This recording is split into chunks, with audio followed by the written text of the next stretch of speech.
Vamos perder a hora da escola. Já vou, pai. Só estou pegando a minha mochila. Ah, não. Não acredito que o carro não vai querer pegar de novo. O que aconteceu? Só pode ser a gasolina daquele posto. Pai. Tem que abastecer só nos postos BR ou vai ter que começar a me levar para a escola de bicicleta. São 3 postos da rede Petrobras em Guararema. No bairro Ipiranga, o Alto Posto Reino Sol está localizado na Avenida Antônio Teixeira Muniz, número 1810. No Itapema, você encontra o Alto Posto Porta do Sol, na Avenida Doutor Ademar de Barros, número 662. E no centro está o Alto Posto Manhãs do Sol, na Rua Marcondes Flores, número 500. Rede Petrobras. Além da honestidade e tecnologia, o prazer de bem servir.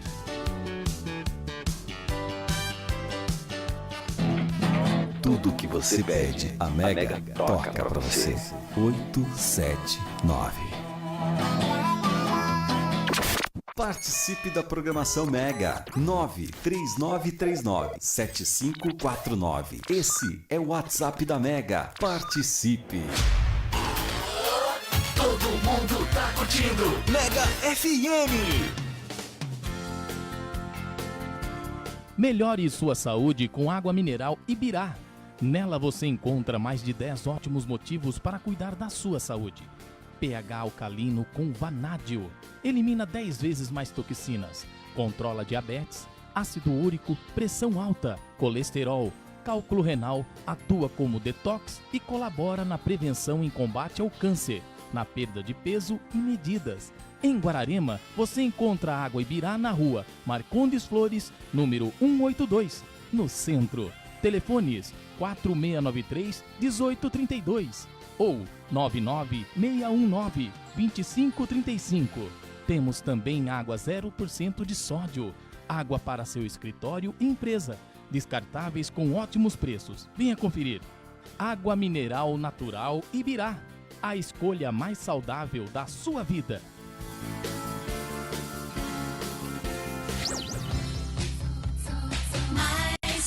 Aqui na Mega. Começa agora na Mega FM o programa Espertos como Serpentes, com a apresentação de José Freire, fatos do cotidiano, variedades e conselhos para o público jovem. Você acompanha aqui. Audaces Fortuna Juvat. A fortuna favorece os audazes. Uma boa tarde a todos. Gostaríamos de novamente agradecer pelo prestígio que os nossos ouvintes conferem à Mega FM. Semana passada não tivemos programa por conta do feriado, afinal o apresentador também não é de ferro, precisa descansar um pouco às vezes.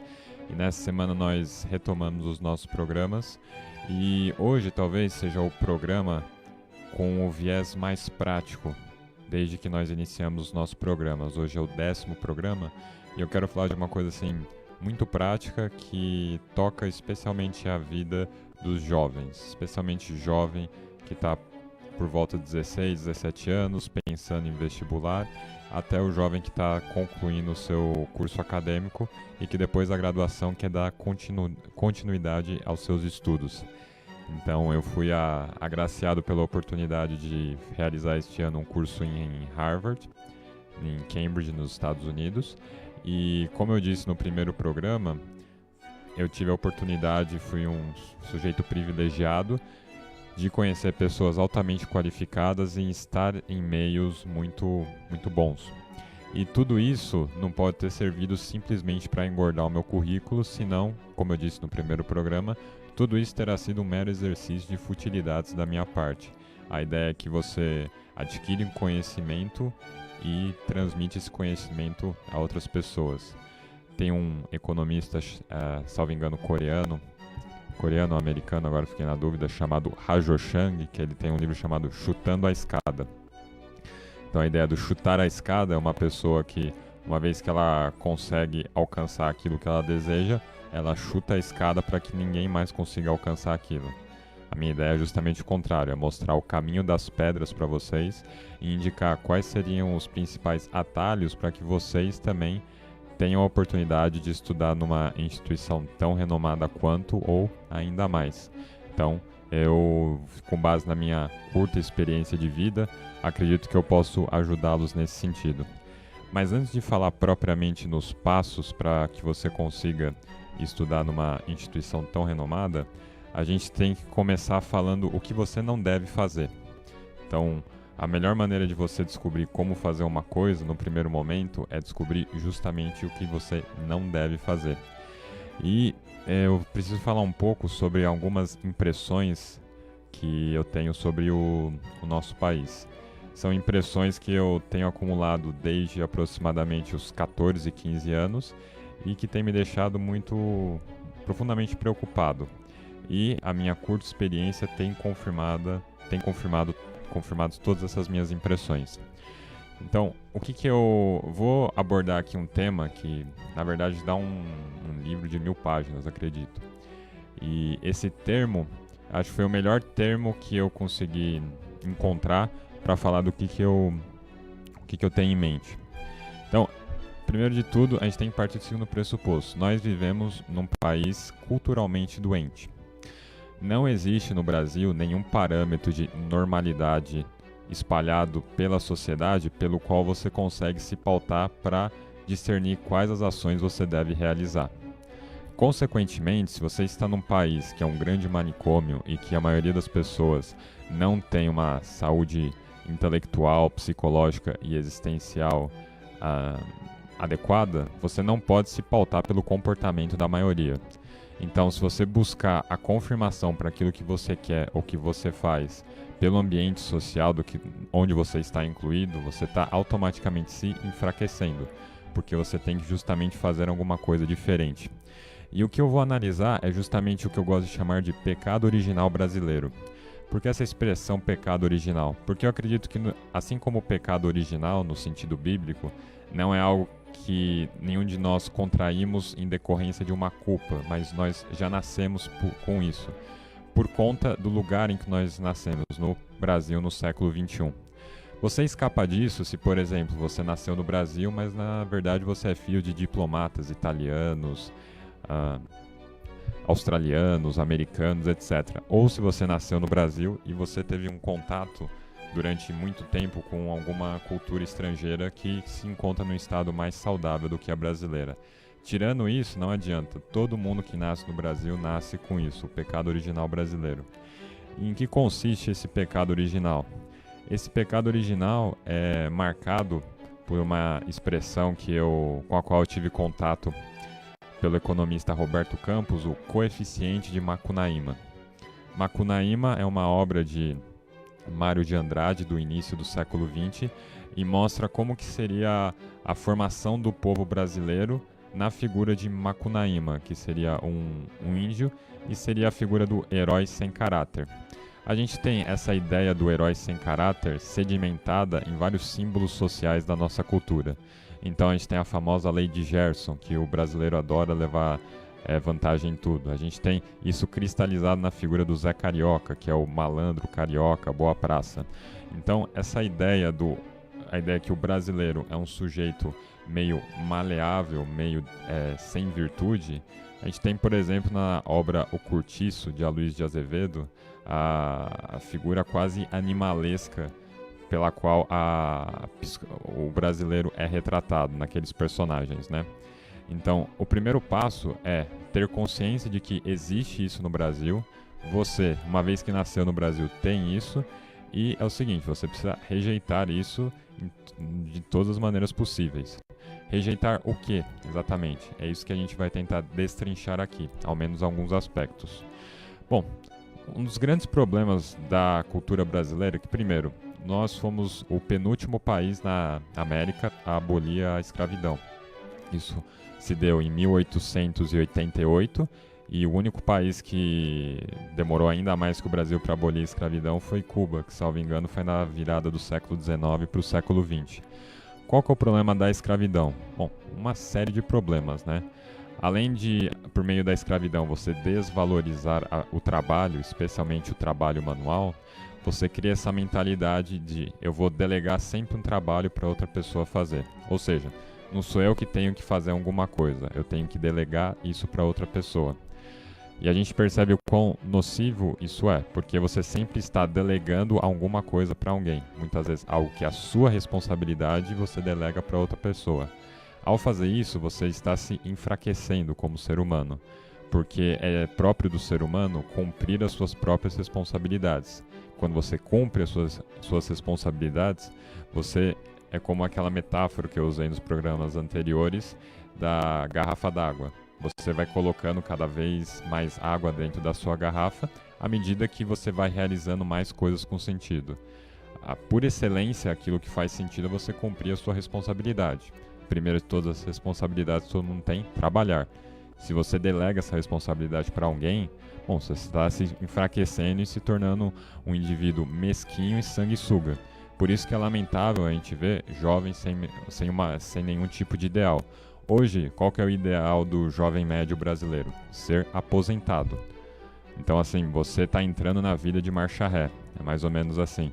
Você está numa partida de futebol, o seu time está perdendo de 2-1. É 30 minutos do segundo tempo. Você quer tirar um jogador que está cansado para colocar um do banco de reservas que, teoricamente, está em melhores condições. Mas aí você vê que o sujeito que está entrando está pior do que o que está saindo. É isso que acontece com a minha geração e com as gerações que estão vindo aí. São gerações mais manhosas, mais fracas, mais moles, com menos capacidade de trabalhar. Então isso é uma coisa absolutamente lamentável e, em certa medida, tem raízes na nossa mentalidade escravocrata, que é outra pessoa tem que trabalhar, outra pessoa tem que prover o meu sustento. E não é por acaso que o segundo aspecto dessa mentalidade subdesenvolvida que impera no Brasil está ligado com o crescimento desproporcional do tamanho do Estado, o Estado Leviatã. Então, Leviatã foi uma figura usada pelo filósofo inglês Thomas Hobbes para descrever o Estado. Leviatã é um monstro mitológico que engloba toda a existência. E se a gente abre a nossa Constituição e vê tudo aquilo que ela prevê o quê? Um Estado responsável por abarcar toda a existência humana. Ou seja, o Estado tem que prover saúde, educação, tem que dar passe, tem que pagar sua aposentadoria, etc, etc. E muitas pessoas vão dizer, isso é uma coisa boa. Aparentemente sim. Só que tem um problema muito sério, como dizia Thomas Jefferson. Um Estado grande o suficiente para dar tudo o que você quer é grande o suficiente para tomar tudo o que você tem. A partir do momento que todo mundo vira funcionário público, que todo mundo tem saúde e educação garantida pelo Estado, a partir do momento que a sua aposentadoria é paga pelo Estado, ora, você está concentrando poder demais na mão de um único ente. E isso normalmente não dá muito certo. A história nos ensina isso. E você tem pessoas que são criadas com essa mentalidade de subdesenvolvimento, de que alguém tem que trabalhar para prover o meu sustento e de que o Estado tem que me dar tudo. Isso você acaba com aquele tipo de pessoa que é um escravo voluntário do estado de bem-estar social, como bem advertiu o C.S. Lewis no meados do século XX. Ou seja, o sujeito espera absolutamente tudo de mão beijada do Estado. O Estado, ele engloba a totalidade da sua existência e ele legisla sobre tudo, ele te dá tudo. Só que, novamente, se ele te dá tudo, ele pode muito bem te tirar tudo. E se você tem tanto poder concentrado na mão de um único ente, bom, muito poder concentrado, em geral, atrai o pior tipo de pessoa possível. Então é aquela frase do Lord Acton, poder corrompe e o poder absoluto corrompe de maneira absoluta. Não me entendam mal, eu não estou falando que o governo, perceba, não o Estado, o governo é uma coisa má. O que eu estou dizendo é que precisa haver existe um tamanho adequado para o governo. Ele não pode abarcar toda a existência humana. Essa ideia de que o governo tem que dar o Estado tem que dar educação, saúde, aposentadoria, é uma ideia bem recente. Na verdade, é algo que passou a imperar a partir do século XIX. Então, a humanidade, durante alguns milênios, conseguiu sobreviver sem essa entidade super poderosa chamada Estado, e muitas coisas boas aconteceram. E justamente foi essa concentração desmesurada de poder na mão do Estado que deu ensejo aos estados chamados totalitários, como na Alemanha nazista, a Rússia, a União Soviética e etc. Então, a gente tem essa ideia no Brasil de que o Estado tem que fazer tudo. Pode perceber, toda discussão política começa da seguinte maneira: existe um problema que o Estado tem que selecionar, a gente reclama do Estado e a gente não faz nada. Nós nos tornamos dessa maneira pessoas fracas, incapazes de solucionar os seus próprios problemas, e a gente pensa que o mundo a gente tem a pretensão de que o mundo pensa dessa maneira. Não, você vai para os Estados Unidos, o americano médio não pensa assim. Então, muito cuidado com essa concentração demasiada de poder nas mãos do Estado. E perceba a psicologia social brasileira, como ela vai se formando. Então, eu não tenho que trabalhar, alguém tem que prover meu próprio sustento e o Estado tem que fazer tudo para mim. Ou seja, esse sujeito é basicamente um sanguessuga na sociedade, né? Então, isso, como eu disse, está dentro de cada um de nós. Se nós nascemos no Brasil, no século XXI, tivemos acesso aos programas de televisão que nós assistimos, a cultura no estado que está, a música, isso foi transmitido em alguma medida para a gente. Se não foi, é um bom sinal que na sua casa existem pessoas sãs, estando conscientes ou não dessa realidade, eles a rejeitam, e seja muito grato por isso. Por que esse primeiro bloco está sendo focado nisso? Porque assim, tudo isso que eu estou descrevendo, vocês têm que rejeitar. Se vocês não rejeitarem, vocês vão ser pessoas fracas, incapazes de resolver os próprios problemas e incapazes de estudar numa instituição altamente renomada. Isso vai ficar claro no segundo bloco. E terceiro, que acho que é o aspecto mais nocivo e pernicioso de tudo isso, essa ideia de que ninguém faz o bem sem esperar algo em troca. E assim, isso daí, olha para a realidade. Qual é a instituição no mundo que mais realiza obras de caridade? A Igreja Católica. E você precisa ser católico, por acaso, para ser beneficiado pelas obras de caridade da Igreja Católica? Não, você pode meter o pau na Igreja Católica, como aconteceu na história. Pessoas que seus maiores detratores e críticos vieram muitas vezes dentro da própria Igreja. E o que ela pede em troca? Você não precisa ser católico, você não precisa dar dinheiro, você está se beneficiando. E não somente a Igreja Católica, outras igrejas, outras denominações religiosas, Rotary Club, etc. Será que, assim, se você acha que não existem pessoas que fazem o bem sem esperar nada em troca, de duas uma. Ou você está projetando a sua maldade nas outras pessoas e acha que todo mundo é tão mesquinho quanto você, ou basicamente você vive no meio de pessoas mesquinhas e você tem que arranjar novos amigos. Então, recapitulando, pecado original brasileiro, marca, coeficiente de Macunaíma, o herói sem caráter. Quais são as marcas desse coeficiente? A escravidão, que faz com que você ache que você não tem que prover o seu próprio sustento. Segundo, o Estado Leviatã. Já que você não provê o seu próprio sustento, o Estado tem que prover tudo para você, dar de mão beijada. E terceiro aspecto, a ideia de que ninguém faz um bem sem esperar nada em troca. Tudo isso é, digamos assim, o chorume da cultura brasileira e que deve ser rejeitado, para que você possa dar o primeiro passo para estudar numa instituição de excelência. Como estudar numa instituição altamente renomada como Harvard, eu vou dar as dicas no segundo bloco. Falhas na partida do seu carro? O consumo de combustível aumentou? Danos no filtro de combustível, nas velas e bomba do motor? Perda de potência? Xiii! Acho que está na hora de abastecer em um local de confiança, hein? Vá até os postos da rede Petrobras em Guararema. Neles, você encontra combustível com qualidade garantida, além da maior linha de óleos, filtros e aditivos da cidade. E pode confiar, lá não entra gasolina formulada. São 3 postos de confiança na cidade. No bairro Ipiranga, o Alto Posto Reino Sol está localizado na Avenida Antônio Teixeira Muniz, número 1810. No Itapema, você encontra o Alto Posto Porta do Sol, na Avenida Doutor Ademar de Barros, número 662. E no centro está o Alto Posto Manhãs do Sol, Rua Marcondes Flores, número 500. Rede Petrobras. Além da honestidade e tecnologia, o prazer em bem servir.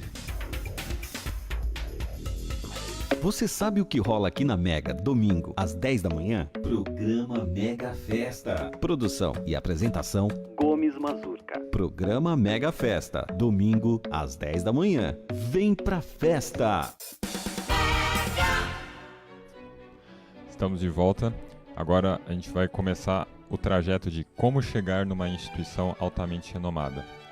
Então, primeiro de tudo, uma vez que você está inserido na cultura brasileira, você tem que rejeitar todos esses aspectos sobre os quais eu discorri no bloco anterior. E você tem que se pautar o quê? Pelas coisas positivas que existem na cultura brasileira. Você tem que olhar para o passado e o seu parâmetro de comparação tem que ser homens como São José de Anchieta, São Frei Galvão, Barão de Mauá, Joaquim Nabuco, José Bonifácio, Roberto Campos, José Guilherme Melchior, Carlos Lacerda. Esse tem que ser o seu parâmetro de comparação, não o seu vizinho da esquina que chega bêbado em casa à noite. Porque assim, ser melhor do que o vizinho da esquina que chega bêbado em casa à noite é fácil, um pouquinho de força você consegue. Mas se você quer estudar em Harvard, você tem que prezar o quê? Pela excelência, você tem que ser excepcional.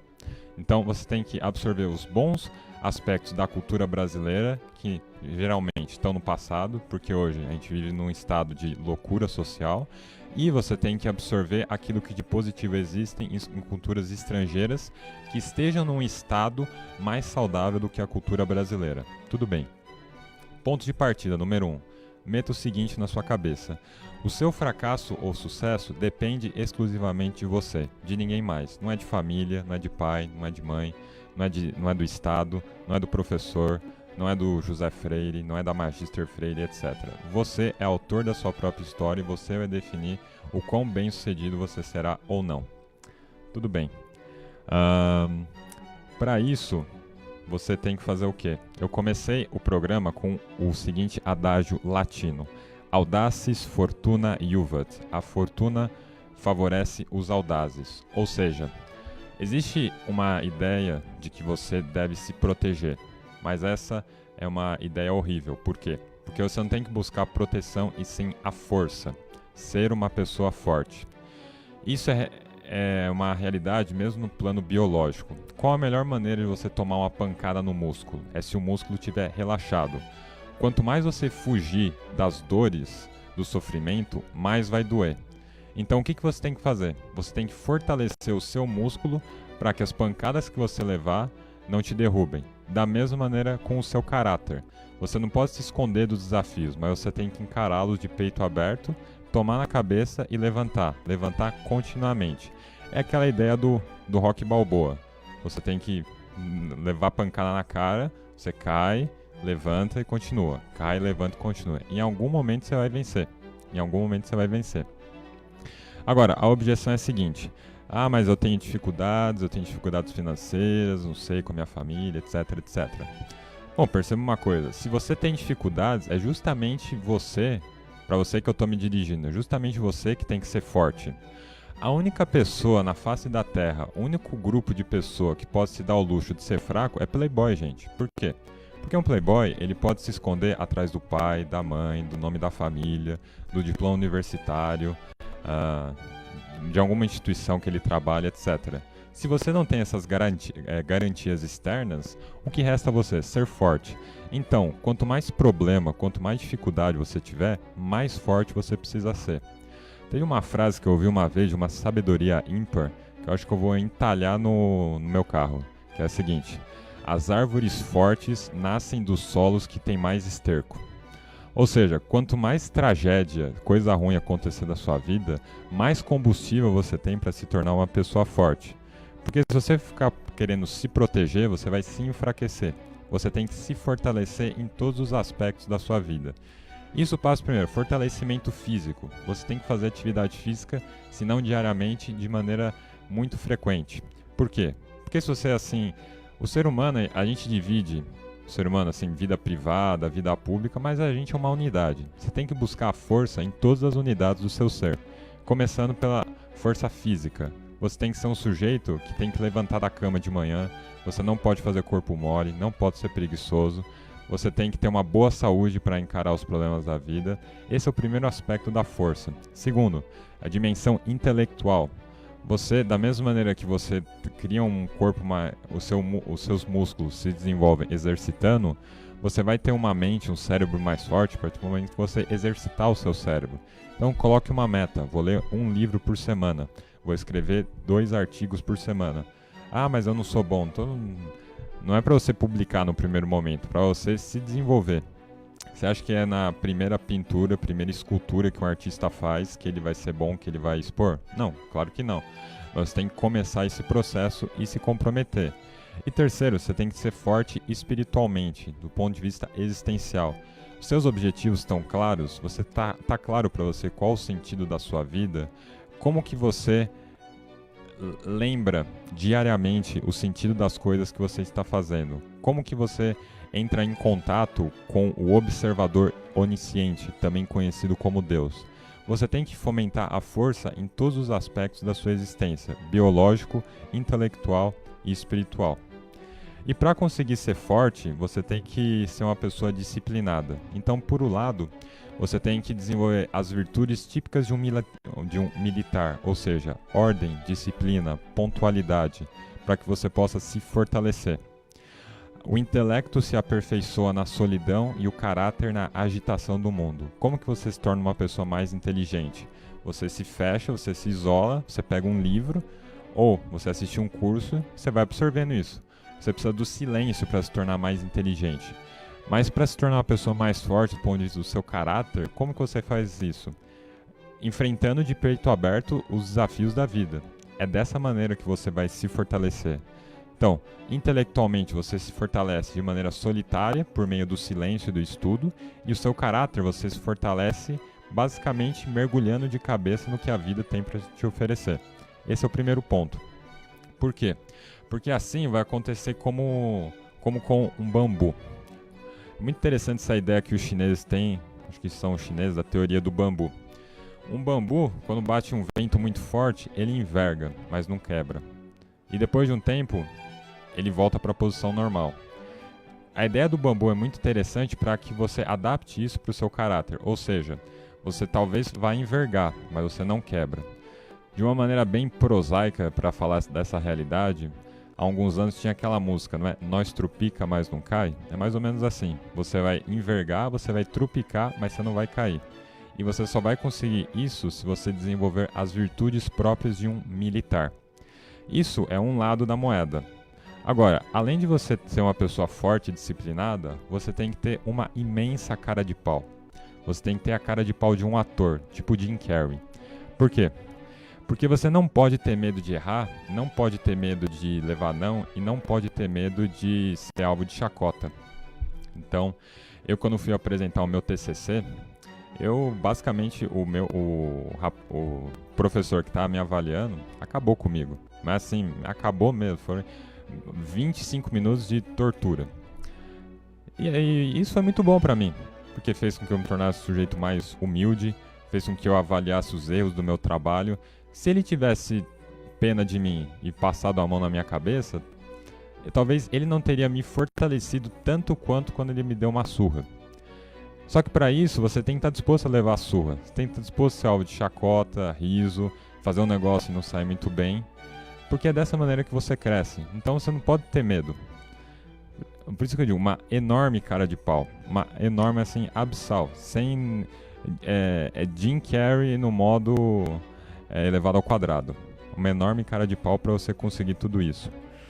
E terceiro, você precisa ter conteúdo para oferecer para as pessoas. Você precisa conhecer alguma coisa. Você tem que... Se você preza pela excelência na sua educação, você tem que absorver conteúdo positivo. Você tem que ter uma vida intelectual. E como que você começa isso? Eu tô me esforçando há anos para começar a minha. Eu já dei início, mas assim, é um processo em que eu não tenho capacidade hoje de guiar ninguém. Mas o que eu posso dizer é, primeiro ponto, estude coisas pelas quais você tenha genuíno interesse. Não estude coisas simplesmente porque o professor mandou para fazer pose para os outros. Porque tudo isso vai ser serão meras futilidades, você vai esquecer. Porque 90% das coisas que a gente aprende na escola a gente não esquece, porque a gente não está nem aí. Então, comece estudando aquelas coisas pelas quais você tem um genuíno interesse. E sempre lembrando que trata-se de você se equipar com conteúdo para que você possa transmitir algo de positivo para as outras pessoas. De maneira geral, quem tem interesse em filosofia e quer se conhecer, eu recomendo fortemente o seminário de filosofia do professor Olavo de Carvalho. É um excelente conteúdo, uma fonte confiável de conhecimento para quem quer dar os primeiros passos na filosofia. Mas não precisa ser filosofia, carpintaria, tapeçaria, artes, etc. Estude coisas pelas quais você tem um genuíno interesse. Como que aconteceu, digamos assim, a minha trajetória até eu conseguir estudar em Harvard? Bom, quando eu entrei na faculdade, eu percebi que várias das coisas que estavam acontecendo lá, eu não concordava. E que havia muitos grupos lá, mas eu não me encaixava em nenhum, eu não gostava de nenhum. Então eu fundei meu próprio grupo e a gente, junto com outros amigos, a gente fez um jornal chamado Franciscano Girondino e um grupo de estudos que se reunia com uma certa periodicidade. Então assim, quando você olha ao seu redor, nenhuma estrutura está de acordo com aquilo que você concorda, cria sua própria estrutura. Por isso, assim, seja um sujeito autônomo. Não dependa do professor, da faculdade, do pastor, para fazer aquilo que você quer fazer. Porque, assim, a maioria das coisas que eu consegui no âmbito da minha faculdade não foi por causa da faculdade, propriamente. Foi porque, basicamente, eu me disciplinei, eu tive uma enorme cara de pau, um respaldo familiar e fui em frente.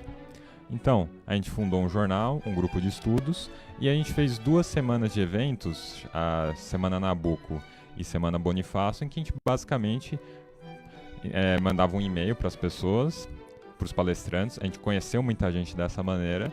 E o que a gente tinha oferecendo? Nada. Você está a fim de palestrar? Sim, não, tranquilo. E eu acabei envolvido com um grupo chamado EPL, Estudantes pela Liberdade, que é um grupo de estudantes liberais. E por meio desse grupo eu fui apresentado a muita gente muito inteligente, sou muito grato pelos contatos que estabeleci lá e consegui absorver muito conteúdo. Mas quem me falou para fazer isso? Ninguém. Eu fui atrás dessas coisas sozinho. E é isso que vocês têm que fazer, vocês têm que ser fuçadores profissionais. Você tem uma excelente ferramenta hoje que é a internet, que não serve só para ficar vendo imagens de gatinhos bonitos, nem vídeo do Minecraft. Serve para várias outras coisas. Então, você tem que ter justamente essa imensa cara de pau de mandar e-mail, perguntar as coisas, eventualmente ser até um pouco chato. Porque uma vez que você estabelece uma rede de conexões, você vê que rapidamente uma conexão leva a outra. Então, o EPL me levou para um instituto chamado IFL, Instituto para a Fundação de Líderes, com quem eu estabeleci excelentes contatos. Eu, por iniciativa própria, eu quis fazer um processo seletivo de estágio nos Estados Unidos, num instituto chamado Cairo. Cheguei até a última fase, mas eu fui rejeitado. Mas depois de alguns meses, eu fui convidado para participar de um outro curso no instituto chamado IHS, Institute for Humane Studies. E por que eu fui convidado? Porque as pessoas que tinham sido rejeitadas na última etapa do processo seletivo, elas eram automaticamente indicadas para participar desse curso. Então, assim, aparentemente eu tinha fracassado, mas olha a baita oportunidade que eu ganhei. E nessa mesma viagem, eu fui recomendado por uma amiga para participar de um curso no Elm Institute em Yale, onde eu conheci uma série de pessoas de todo o mundo. Eu voltei para o Brasil, mantive contato com muitas dessas pessoas e foi justamente o presidente desse instituto. Na época, ele não era justamente o presidente do instituto em Yale, mas ele era envolvido no instituto. Ele abriu um próprio instituto dele vinculado a Harvard e ele me convidou este ano para ir fazer o curso lá. E foi dessa maneira que eu cheguei lá. Agora, eu não dependi da faculdade, dos meus professores, nem de ninguém para que eu chegasse até ele. Se eu dependesse dessas pessoas, se eu dependesse de faculdade, de bolsa do governo, não conseguiria ter alcançado isso. Então, por que essa psicologia... eu fiz uma análise assim, da psicologia social brasileira, de uma maneira bem rasa, mas acredito que acertada. Por que ela é tão nociva? Porque ela te paralisa, ela faz com que você espere tudo de mão beijada dos outros. Mas livre-se dessa ideia, o seu sucesso, o seu fracasso depende de você. E quanto mais problemas você tem na vida, mais você precisa ser forte. Lembre-se, a única classe de pessoas que não precisa ser forte são playboys. Por quê? Porque eles podem se esconder atrás dos seus carros, das suas casas, dos seus familiares, da sua instituição, etc, etc. Tudo bem? Então, assim, você tem que querer ser excepcional, excelente em absolutamente tudo que você faz, do ponto de vista físico, intelectual e espiritual. Você tem que estabelecer contato com boas pessoas, desenvolver bons relacionamentos. Não no sentido de networking, em que você só busca desenvolver relacionamentos com base na utilidade das pessoas, mas sim com base naquilo que eu chamei de as verdadeiras amizades. Importe-se genuinamente com as pessoas com quem você está se relacionando e sempre perguntem: o que eu posso dar para essa pessoa? Nunca pergunte o que você pode receber. Pergunte sempre o que você pode dar, porque inevitavelmente você vai receber muito mais do que você vai dar. Tudo bem? E eu me coloco à disposição para conversar com qualquer tipo de pessoa que está tendo alguma dificuldade, está pensando em estudar fora, ou quer dica de como passar no vestibular, quer ter um contato de alguma pessoa fora do Brasil, dicas de intercâmbio, enfim. Eu me coloco à disposição, podem entrar em contato comigo. E como eu disse, sejam muito caras de pau, ou seja, me mandem e-mail, me incomodem, mandem WhatsApp, liguem para mim. Sejam virtuosos nesse sentido. Virtude da força, da cara de pau, da amizade e da virtude do estudo. Acho que essa é a dieta para os campeões, beleza? E como frase final, vou deixar aqui uma reflexão do filósofo espanhol José Ortega y Gasset. Só um minuto. Rebelião das Massas. Então, qual que é a ideia do José Ortega y Gasset? Segundo ele, existem duas classes de pessoas. A humanidade pode ser dividida em duas classes de pessoas. E quem seriam essas classes? Existe uma classe de pessoas que é aquela que demanda muito de si própria, ou seja, aquela pessoa que não aceita ser nota 5, ela quer ser sempre nota 10. E existem a outra classe de pessoas que se contentam simplesmente em ser nota 5. Você tem que se perguntar, você quer ser uma pessoa nota 10 ou nota 5? A resposta a essa pergunta vai determinar não somente o que, mas quem você vai ser na sua vida e o tipo de legado que você vai deixar para toda a humanidade. Infelizmente, eu acabei perdendo a citação específica, mas em síntese é essa ideia que ele queria trazer. Você quer ser um sujeito medíocre ou um sujeito excepcional? A decisão é sua e o seu sucesso ou seu fracasso depende exclusivamente de você. Meu nome é José Freire, eu sou apresentador do programa Espertos como Serpentes. Muito obrigado, tenham uma excelente semana e fiquem com Deus.